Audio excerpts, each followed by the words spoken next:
বিসমিল্লাহির রহমানির রহিম। আসসালামু আলাইকুম। জয় বাংলা, আমার সোনার বাংলা, আমি তোমায় ভালোবাসি। আমি 1971 সালের 265 দিনের রণাঙ্গনের মুক্তিযোদ্ধা এম শাহজাহান আলী গোলদার। আজ www.dailynewsstar.com, newsstar.tv, IPTV, national online news portal, রাষ্ট্রসংঘ নিবন্ধিত online news portal, the daily news star সংবাদপত্রের এবং অনলাইন আমাদের যেটা IPTV, newsstar.tv, dailynewsstar.com, national online newspaper news portal. আমি M Shahjahan Ali Goldar, EPO, editor, publisher and owner. আজ virtual editor আমাদের নিয়মিত অনুষ্ঠানের আজকের যে জাতীয় অনুষ্ঠান সিরিয়াল নম্বর এই যে OLNP, online news portal 1 to 8 থেকে 1 to 9 ভিডিও প্রোগ্রাম। এখানে এই যে 863 থেকে 864 ভিডিও প্রোগ্রাম, 1238 থেকে 1239 ন্যাশনাল প্রোগ্রাম সিরিয়াল নাম্বার। এখানটায় আমাদের 4650। এখানে শুরুতেই আমাদের আজকের যে অনেকগুলো অনুষ্ঠান এখানে দিয়েছেন ভার্চুয়াল এডিটর হাফেজ মাওলানা শাহজালাল গোলদার, স্টুডিওর বাহির হতে অনুষ্ঠানটি এডিটিং এবং পরিচালনা করছেন আমি এম শাহজাহান আলী গোলদার এককভাবে। Bangabandhu smart studio and virtual museum হতে অনুষ্ঠানটি এই যে এখানে আমি সার্বিকভাবে পরিচালনা এবং মাননীয় প্রধানমন্ত্রী শেখ হাসিনার সকল কথাই তো ভাষণ, যেটা একাদশ জাতীয় সংসদ নির্বাচনে মাননীয় প্রধানমন্ত্রী শেখ হাসিনার 350টি এবং এবার আর কি এই যে আজ যে মাননীয় প্রধানমন্ত্রী শেখ হাসিনার যে লেকচারটি এখানে আমি পাঠ করব সেটা এই 56। এছাড়াও আমার এই যে দি নিউজ স্টার টিভি কোভিড চলাকালীন আমি এই যে 20,087 মিনিটের যে ইউটিউব সামাজিক আইন সাংবাদিকতা ICT অ্যাক্ট 2018 এই বইটির মাধ্যমে এই রকম উইন্ডো পিরিয়ড 20,087 মিনিটের, এতে মুক্তিযুদ্ধের 9 মাসের 9টি, মুজিব শতবর্ষ উপলক্ষে 140টি, কোভিডের ওপরে 500টি, মাননীয় প্রধানমন্ত্রী শেখ হাসিনার 350 দিনের যে কথাবার্তা ভাষণ আকারে পাঠ আমার এই দি নিউজ স্টার টিভি ইউটিউব চ্যানেলটি হ্যাক করা হয়েছে।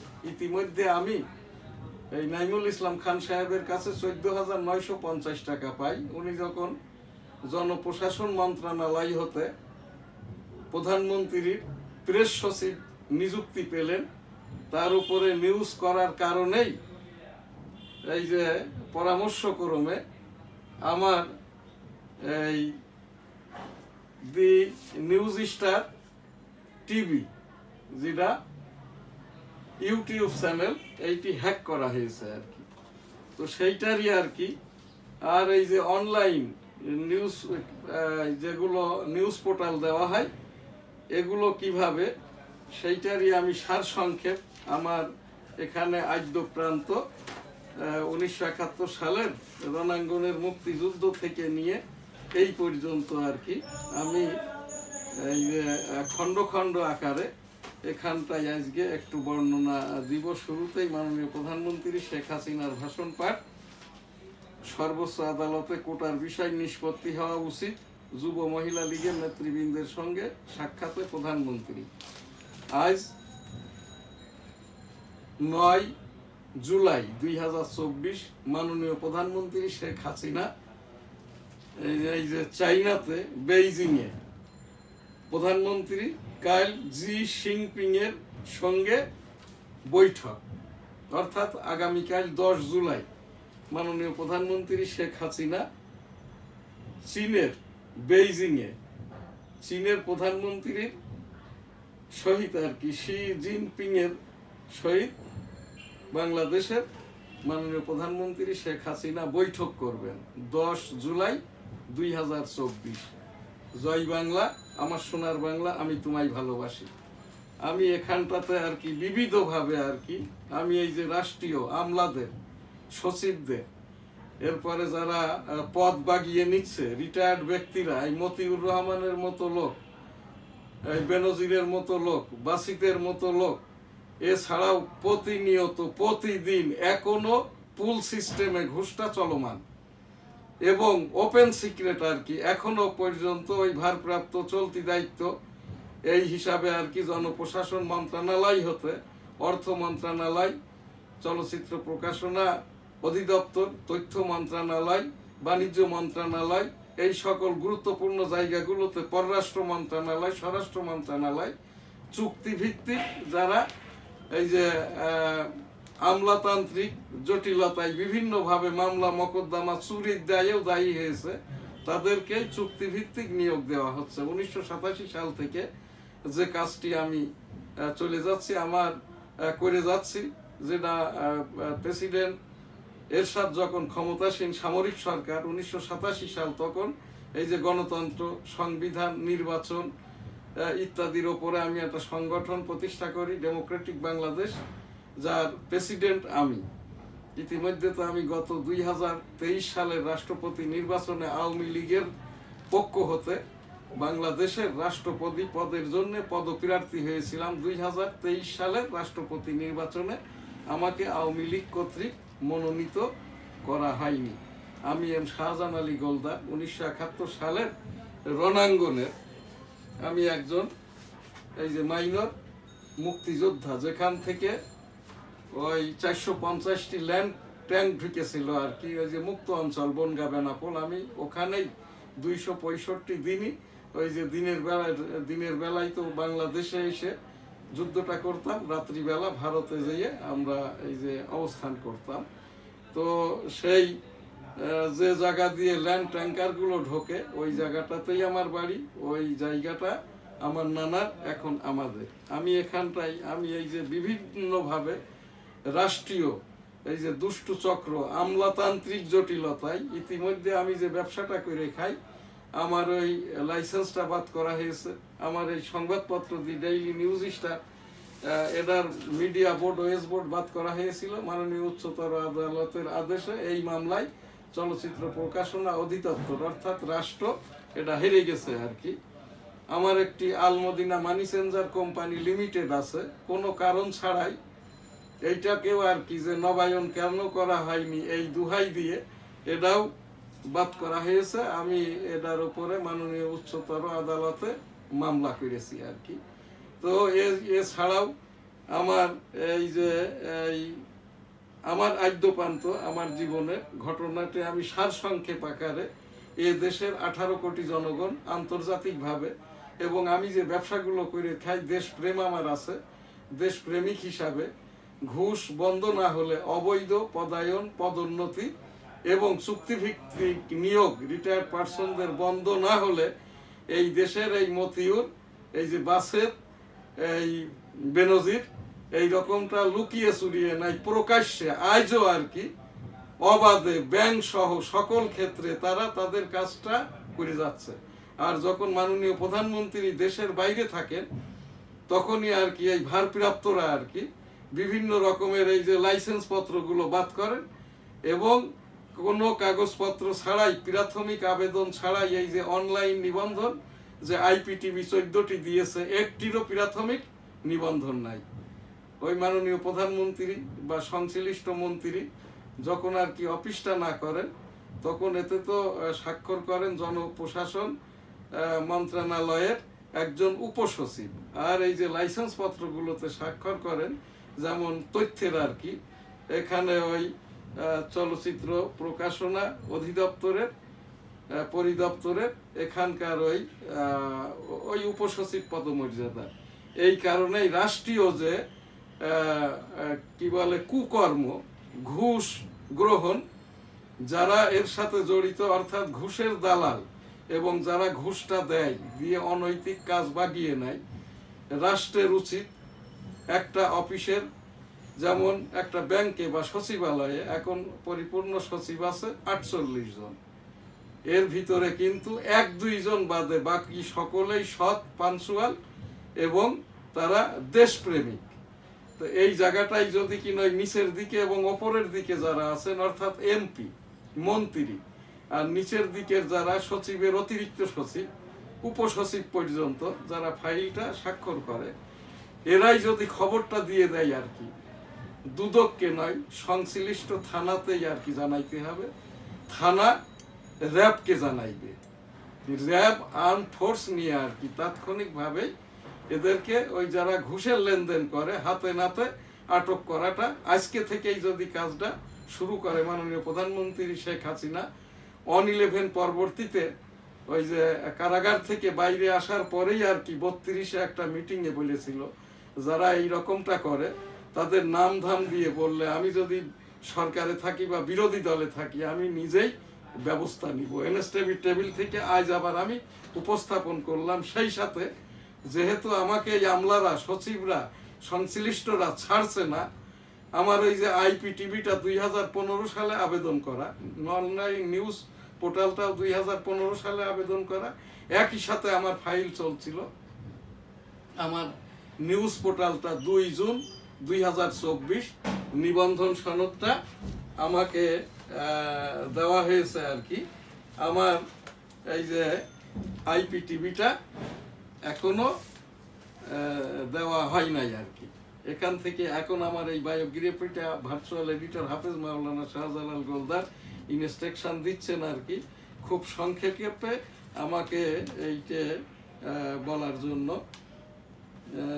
মাননীয় প্রধানমন্ত্রীর এই যে ভাষণ পাঠ তো গেল, এখন এখানটাই আমি 1971 সালের এই যে রণাঙ্গনের একজন মাইনর ফ্রিডম ফাইটার, এখানটাই আমি কিভাবে যুদ্ধটা করেছি এবং আমরা 1971 সালের 25 মার্চ থেকে খুব সংক্ষেপ আকারে 1 মিনিটে আমাকে বলতে বলা হয়েছে। তো এখানটায় 1971 সালের এই যে 265 দিনের warfield warrior minor freedom fighter I am Shahjahan Ali Goldar, sector 8 sector commander, এই যে second part major Manzur Rahman. এখানে আমার বাড়িটা আর কি ওই যে বেনাপোল সিটির গোলদার সিটিতে, এখান থেকে ওয়ারফিল্ডের দূরত্ব 2.5 কিলোমিটার। আর যেখান থেকে পাকিস্তানিরা গোলাগুলি ছুটতো ওইটা ওই দেখে আমি রিপোর্ট করতাম, গাছে উঠে দেখার সময় আমার এই মাথার ওপর দিয়ে মোটরের গোলা যায়, ওই থেকে আমার এই বাম কানটা নষ্ট, এখনো নষ্ট। বিস্তারিত ঘটনা ইতিপূর্বে আমি বহুবার বলেছি, ইউটিউবে এস আলী গোলদারে আছে। তো আমার ওই বাড়িটা বেনাপোল সিটির গোলদার সিটিতে। আমি গাজীপুর বেনাপোল সরকারি প্রাথমিক বিদ্যালয়ে ভর্তি হই 1968 সালে। মুক্তিযুদ্ধের সময় আমার বয়সটা ছিল, তখন আমি ক্লাস 2-তে পড়তাম। অঙ্কের স্যার মিজান মাস্টার, পিস কমিটির সদস্য, গহর মোড়লের, যে গহর মোড়লের নাম বলা হয়তো ব্রিটিশ যেটা বিবিসি টেলিভিশন হতে আর কি, যে দিয়ার হ্যাভ এনে ওই যে peace committee member, he is Gohar Morol. সেই গহর মোড়লেরই পুত্র আমাদের মিজান স্যার অঙ্ক পড়াইতেন। স্যার বললেন 23 মার্চ 1971 দেশে গন্ডগোল শুরু হয়ে গেছে, ছুটি, আর কবে দেখা হবে জানি না, আল্লাহ হাফেজ।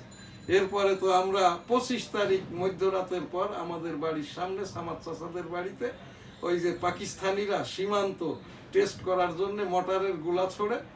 আমাদের এই যে সীমান্ত থেকে বাড়িটা 2.5 কিলোমিটার দূরে আমাদের বাড়ির সামনে পড়ে। তখন আমরা এইদিকে টিকতে না পেরে সাদিপুর ধাবিত হই। সাদিপুর বাংকার করে আর কি ওখানে আমরা মাসাদিককাল থাকার পরে এই পশ্চিম দিকে অর্থাৎ ভারতের দিকে যাই। আমাদের ওই জয়ন্তীপুর বালুর মাঠ রিফিউজি ক্যাম্পে আমাদের ক্যাম্পটা হয়। ওই ক্যাম্পেই আমি ওই যে ট্রেনিং নিয়েছি এবং বাচ্চা মুক্তিযোদ্ধা হিসেবে ৮ নম্বর সেক্টরের সেক্টর কমান্ডার মেজর মঞ্জু সাহেবেরই নামকরণ মাইনর ফ্রিডম ফাইটার বা বাচ্চা মুক্তিযোদ্ধা। তো এই জায়গাটায় এই 265 দিনই যুদ্ধ করেছি। রাত্রে থাকতাম ভারতে, দিনের বেলায় বাংলাদেশের সাদিপুর জয়ন্তীপুর ওয়ারফিল্ডে যুদ্ধটা করতাম আর কি। তো এখান থেকে 25-3, এরপরে তো আমরা 26-3-71 গেল, 26-3-71 হতে 20-5-71 পর্যন্ত ওই বাংকার করেছিলাম। এরপরে আমরা এই যে 16-5-71 হতে আর কি এই 30-6-1971 আমরা আর কি ওই যে জয়ন্তীপুর বালুর মাঠে আর কি, ওখানে একটা প্রাইমারি স্কুলও ছিল। ওই যে স্কুলের জানালার পাশ দিয়ে দাঁড়িয়ে দাঁড়িয়ে আমি ওই যে ভারতের বাংলা ইংরেজি অঙ্ক পড়াটা শুনতাম। পণ্ডিত মহাশয় এক পর্যায়ে বলেন যে ঠিক আছে ভিতরে এসে বসো, জয় বাংলার ছেলে পিলে, জয় বাংলার লোক, মুজিবরের দেশের লোক, তোমরা ভিতরে এসে বসো। এরপরে তো আমরা আমাদের ওখান থেকে রেশন কার্ড না হয় এই যে 1971 সালের 30 জুন আমার আব্বা সহ 7 পরিবারের 47 জন আর কি ওই যে ভাতজাংলা রানাঘাট, ওখান থেকে আমাদের রেশন কার্ড হয় ভাতজাংলা রানাঘাটে। আমি আমার ছোট ভাই শাহ আলম গোলদারকে নিয়ে হারিয়ে যাই। 2 সপ্তাহ পর আমার ওই যে ছোট ভাই, বড় ভাই এবং আব্বা আমাদেরকে খুঁজে পায়। ওই পর্যন্ত ওই ভাতজাংলা রেল স্টেশনের পাশে একটা হাই স্কুল ছিল, ওখান থেকেই আমাদের ওই যে খাবার দাবার দেওয়া হতো। আর ওরা সাহস যোগাইতো যে তোমরা জয় বাংলার ছেলে পিলে, মুজিবরের দেশের লোক, এখানেই থাকবা, এখানেই খাইবা, তোমার আব্বারা খুঁজে পাবে এক সময়। তো ওইভাবেই খুঁজে পাই। এরপরে তো 16-7-1971 থেকে 22-2-1972 এই 265 দিনই আমি রণাঙ্গনের মুক্তিযুদ্ধটা করেছি। এরপরে হচ্ছে এই যে যেই জায়গাটা দিয়ে 450টি ল্যান্ড ট্যাঙ্ক বাংলাদেশে ঢোকে, ওই জায়গাটা আমার নানার, এখন আমাদের আর কি। আমার ওই যে বাম কানটা তো নষ্ট। এরপরে তো দেশটা স্বাধীন হয়, অনেক ঘটনা। দেশ স্বাধীনের পরে আর কি আমরা ওই সেই সাদিপুর জয়ন্তীপুর ওখান থেকে বেনাপোল পেট্রাপোল অর্থাৎ যশোর কলকাতা রোড ধরে জয় বাংলা স্লোগান দিতে দিতে প্রথম 7 ডিসেম্বর 1971 চূড়ান্ত বিজয়ের দিন 1971 সালের আমরা এই স্লোগান দিতে দিতে আসি, তোমার দেশ আমার দেশ, বাংলাদেশ বাংলাদেশ, তোমার নেতা আমার নেতা, বঙ্গবন্ধু শেখ মুজিব জয় হোক বঙ্গবন্ধুর জয় হোক, জয় হোক শ্রীমতী ইন্দিরা গান্ধীর জয় হোক, জয় বাংলা আমার সোনার বাংলা, আমি তোমায় ভালোবাসি। আমাদের বাড়িটা বেনাপোল সিটির গোলদাস সিটিতে। আমার বাড়ির সামনে একটি বট বৃক্ষ ছিল, ওখানে একটি বাংকার ছিল। ওই বাংকারের ভিতরে তখন দেখতে পাই 3টি তরতাজা ইউনিভার্সিটি পড়ুয়া মেয়েকে শ্লীলতাহানি করে তাদেরকে খুন করা হয়েছে। এইটা আমি আমার জীবন থেকে মুছতে পারি না, ভুলতেও পারি না আর কি। বাংলাদেশ এই যে 1985, 86, 91 এই এখান থেকে আর কি আমি তো ইতিমধ্যে 1985, 86 থেকে 1981 আমি বাংলাদেশ আওয়ামী লীগের এই যে শার্শা উপজেলা সভাপতি, যেটা যশোর জেলার মরহুম মাওলানা আব্দুল হক সাহেব চাচার সাথে 1980 সালে হাই স্কুলে পড়াকালীন ওই সময় থেকেই আর কি চাচার সাথে আওয়ামী ছাত্র লীগের এই যে রাজনীতিতে।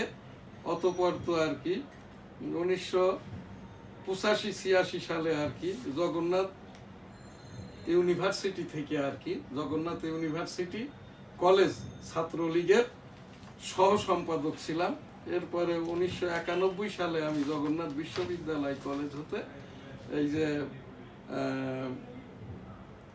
MSS এবং ঢাকা বিশ্ববিদ্যালয় অধিভুক্ত ল কলেজ হতে LLB পাশ করি। অতঃপর আইন ব্যবসাটাও করেছি কিছুদিন।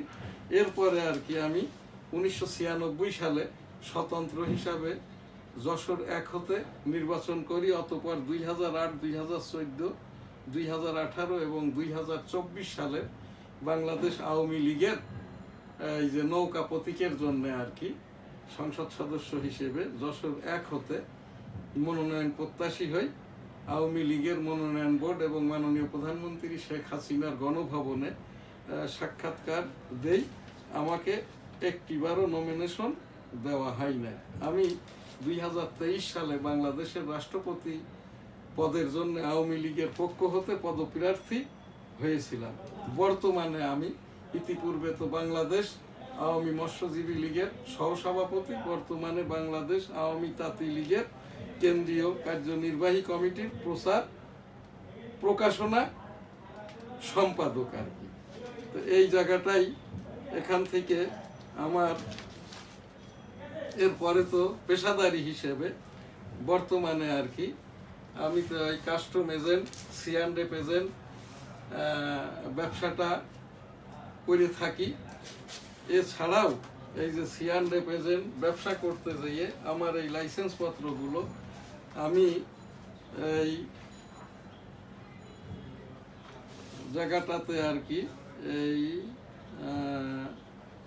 1989-87 থেকে এই পর্যন্ত আর কি, যেহেতু আমি আওয়ামী লীগ করি, সাংবাদিকতা করি, যে কারণে আর কি আমার এই যে সাংবাদিকতার সূত্র ধরে আর কি আমি এখানটায় 2018 সালে আমি বাংলাদেশের বিভিন্ন কাস্টম হাউসগুলোতে গ্রাই পুল ভিত্তিক যে লেনদেনটা হয় তার উপরে একটি নিউজ করি সারা বাংলাদেশের সকল কাস্টম হাউস সহ পানগাঁও কাস্টম হাউসে।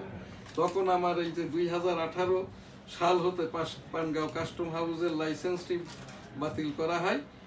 এরপরে সারা বাংলাদেশের 11টি স্টেশনের 12টি পোস্টেই আমার ওপরে ব্যবস্থা নেওয়া হয়। এরপর থেকে অদ্যাবধি আর কি আমি সেই পানগাঁও কাস্টম হাউসের মামলাটা চালিয়ে যাচ্ছি। আমার এই যে সাংবাদিকতার আর কি এখানে আমার বর্ণনাটা দেই।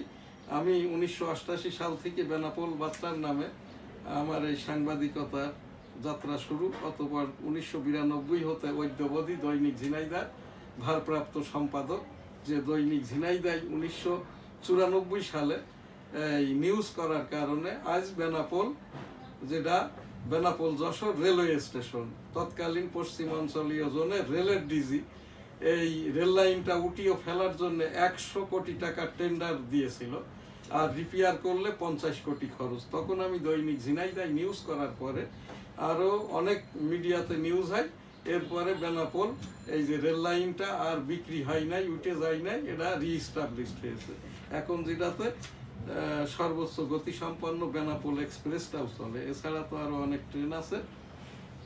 আমি এই যে 1996 সালে আর কি উইকলি পাত্রাবাজার নামক একটি পত্রিকার এই সাব এডিটর ছিলাম। 1999 সাল থেকে অদ্য পর্যন্ত বাংলার 21-এর সম্পাদক প্রকাশক।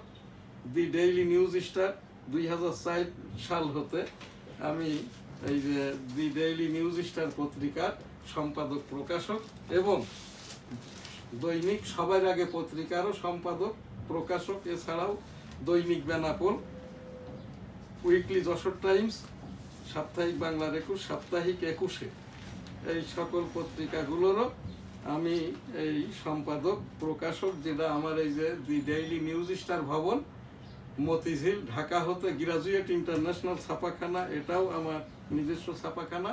দি ডেইলি নিউজ স্টার পত্রিকা এখান থেকেই ছাপানো হয়ে থাকে। 2015 সালে আমি আর কি আবেদন করি অনলাইন নিউজ পোর্টালের জন্য আর কি। আমি সেই অনলাইন নিউজ পোর্টালটা এই নিবন্ধন পেয়েছি 117 নম্বর OLNP 2 জুন 2024। 15 সালে আবেদন করা, পেলাম 2024-এ। 15 সালেই IPTV newsstar.tv আবেদিত প্রাথমিক আমাকে একটি নিবন্ধন দেওয়া হয়েছে। এখনো IPTV নিবন্ধন পাই নাই আর কি। এখান থেকে এই 2000 সাংবাদিকদের সংগঠন জার্নালিস্ট কোঅপারেশন অফ বাংলাদেশ 2008 সাল হতে সম্মিলিত সাংবাদিক জোট 2019 সাল হতে এই জোটের আমি সভাপতি। তারপরে ডেমোক্রেটিক বাংলাদেশ, যেটা 1987 সালে প্রতিষ্ঠা করা গণতন্ত্র গবেষণামূলক সংগঠন। বাংলাদেশ কাস্টম এজেন্ট মানবাধিকার সোসাইটি মানবাধিকার সংগঠন 2002 সাল হতে। এখানে জাতীয় সংবাদপত্র পরিষদ, এটার ভাইস প্রেসিডেন্ট 2024 হতে। বঙ্গবন্ধু আদর্শ মূল্যায়ন গবেষণা সংসদের ভারপ্রাপ্ত সাধারণ সম্পাদক। যে কারণে আমার অনেক অসুবিধা, আমি এখন যে পেশাটার সাথে জড়িত, এখানে আমাকে সময় আর মোটেই দিচ্ছেন না ভার্চুয়াল এডিটর হাফেজ মাওলানা শাহজালাল গোলদার। 1987 সাল হতে এই যে 1989 অতঃপর 2024 আমি গ্রাজুয়েট ইন্টারন্যাশনাল C&F এজেন্টের এই যে স্বত্বাধিকারী প্রোপাইটার। আমার এই লাইসেন্সটা আমি ব্যবসা করে আসছি 1987 সাল থেকে। আমি লাইসেন্স প্রাপ্ত হওয়ার পর থেকে 33 পেরিয়ে 34 বর্ষে গ্রাজুয়েট ইন্টারন্যাশনাল সারা বাংলাদেশের C&F এজেন্ট ব্যবসাটা করে আসছে। 87 থেকে 89 জালাল আহমেদ অ্যান্ড সন্সের পার্টনার ছিলাম এবং কাস্টমস প্রতিনিধিও ছিলাম। গ্রাজুয়েট ইন্টারন্যাশনাল ইস্টাবলিশড 1987 সালে, অদ্যবধি আর কি। আমার লাইসেন্সের বয়সটা 34 বছর। তখন বেনাপোল কাস্টম হাউস ছিল কাস্টম ডিভিশন, এখন বেনাপোলটা পরিপূর্ণ একটি কাস্টম হাউস। তারপরে এখানে কাস্টমস পারমিটধারী ছিলাম C&F 1990 থেকে 91। অতঃপর আর কি এই যে অবস্থা, তখন আমার এই যে খুলনা ছিল বেনাপোল কাস্টম হাউস, যেটা এখন এখানকার লাইসেন্সটা দেওয়া হয়তো খুলনা থেকে। তখন ওই যে খুলনাতে ছিলেন এই যে কাস্টমসের করাপশন মতিউর একা নয়, যে ফকির আশরাফ সাহেব NBR চেয়ারম্যানও ছিলেন। ইনি, আমি যখন লাইসেন্সটা পেলাম 1989 সালে আবেদন করার পরে, প্রথম দফায় 2 বার আমাকে ওখানে ভাইবা দিতে হয়, আমার লাইসেন্সটা দেওয়া হয়নি। দ্বিতীয় দফায় 20,000 টাকার বিনিময়ে সেই 1989 সালে ফকির আশরাফ সাহেব আমার এই যে গ্রাজুয়েট ইন্টারন্যাশনাল C&F এজেন্ট লাইসেন্সটি প্রদান করেন। এরপরে তো উনি NBR মেম্বার হন এবং রাজনৈতিক দল জাতীয় পার্টির প্রেসিডিয়াম মেম্বার ছিলেন। ফকির আশরাফ সাহেব টাকা, সোনা, ডলার এই মর্মে আর কি অনৈতিকতার উপর বইও লিখেছে। তো সেই 40 বছর আগের যদি কাহিনী কাস্টমসের এই হয়, আর এই মতিউর যখন জয়েন্ট কমিশনার রাজশাহীর, অর্থাৎ অন 11-এর সময় 2006 সালে, তখন আর কি ওনার সাথে আমার অনেক বাগবিতণ্ডা হয়। আমার ওখানে হিলি, বুড়িমারি, বিরল, সোনা মসজিদ 4টি C&F লাইসেন্স আছে। তখন থেকেই অ্যালার্মিং দিচ্ছি। আমি ওই যে 1991 সালে দেন দিয়ার ওয়াজ NBR চেয়ারম্যান ওই যে আপনার শাহ আব্দুল হান্নান, তখনই আর কি আমার আবেদনের প্রেক্ষিতেই আর কি আমার তখন 8টি ওই যে ভ্যাট নিবন্ধন দেওয়া হয় না, আমি আমার নিজের এবং আমদানিকারকদের তখন NBR এ আবেদন করলে আর কি আমার একটা লিখিত মতামত নেয় 100 ওয়ার্ডের। তখন থেকেই আর কি ওই 24 ঘন্টার ভিতরে আগে ভ্যাট রেজিস্ট্রেশন ইস্যু করা হবে, তারপরে যদি যাচাই বাছাই আনতে কোনো গরমিল পরিলক্ষিত হয় ফাইন এবং এখানে জেল জুলুম পর্যন্ত হবে। শাহ আব্দুল হান্নান সাহেব এইটি করেছিলেন। এরপরে তো হচ্ছে আপনার সেই মতিউর কাহিনী তো গেল। মতিউর রহমান ওই রকম আমার রাজশাহীতে লাইসেন্সগুলো নবায়ন জটিলতায় ফেলে অধিকতর টাকা তখন নিয়েছিল আর কি। আমার বেনাপোলের লাইসেন্সটা যখন আমি নিয়েছি তখন ওখানে রাষ্ট্রপতির অনুকূলে সঞ্চয়পত্র, প্রতিরক্ষা সঞ্চয়পত্র জমা দিতে হয়েছিল 10,000 টাকা, এখন যেটা 3 লক্ষ টাকা জমা করতে হয়। এখানে এই যে 1900 এরপরে তো আর কি এখন আমার বাংলাদেশের এই যে 11টি পোস্টের 12টি স্টেশনে লাইসেন্স। এই যে আমার Benapole custom house C&F agent licence 1990-91 সালের লাইসেন্স আর কি। এরপরে আমার এই যেটা শেষ যে লাইসেন্সটা আর কি, এটা এই পানগাঁও কাস্টম হাউস থেকে, এখান থেকেই আর কি আমার এই লাইসেন্সটা এখন সাময়িক স্থগিত করে রেখেছে। এটার একটা মাননীয় উচ্চতর আদালতের আদেশ হলেও আর কি এখান থেকে তারা এই আদেশটা কনভে না করে আর কি, যে আদেশটার সময়সীমা ছিল আর কি 21 জুন 2024, সেইটার উপরে পানগাঁ কাস্টম হাউসের লাইসেন্স বডির যিনি চেয়ারম্যান আর কি, তার নির্দেশনা ক্রমে সদস্য সচিব এখানে আমাকে যে পত্রটি দিয়েছেন, এটা আমার মেয়াদ ছিল 21 জুন 2024। আমি পত্র পেয়েছি এখানটায় আর কি এই যে 23 জুন 2024 পত্র ইস্যু করেন, আদেশপত্র আর কি। এটা আবার হাইকোর্টের আদেশের উপরে মাননীয় উচ্চতর আদালতের এই আদেশের উপরে এইটি আবার তারা উপ আদেশ জারি করেছে। তারপরেও ডেট পার হয়ে যাওয়ার পরে এবং এর ভিতরে মিথ্যাচার করেছেন। হাইকোর্টের আদেশটা ওখান থেকে মেয়াদটা ছিল 21 তারিখ, তারা বলছে 23 তারিখ। এখান থেকে এনএসটিভির টেবিল থেকে আমি উপস্থাপনা করলাম মাত্র। আজ এখানটাই আমাকে সময় আর মোটেই দিচ্ছেন না। আমি প্রোগ্রাম এখানেই শেষ করছি। সকলে ভালো থাকবেন, সুস্থ থাকবেন, পাশের জনকে ভালো রাখবেন। আলহামদুলিল্লাহ, আল্লাহ হাফেজ। জয় বাংলা, আমার সোনার বাংলা, আমি তোমায় ভালোবাসি।